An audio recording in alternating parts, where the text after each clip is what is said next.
Ano yung, why is this the perfect time for you to stage this concert in Araneta? Promise po, hindi ko din po talaga.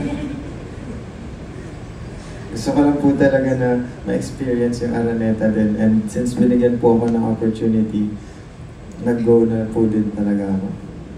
So, yun po. Thank you so much po. The message?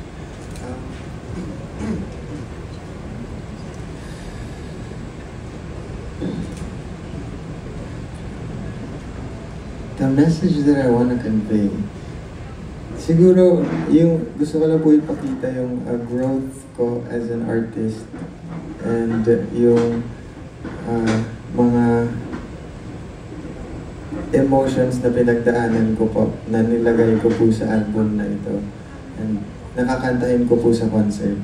So, yun po yung major siguro goal ko na ipakita ko lang yung ilabas yung emotion na nilagay ko. So, para po siyang ganun.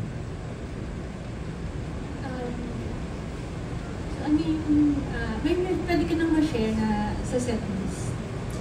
Setlist? Pwede na sabihin? Ay, ito po. Ay, I think po, like, majority po dito, halos lahat, or like, if not all, kakantahin ko po siya sa album.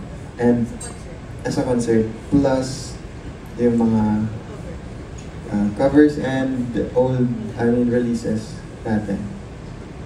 Yan po.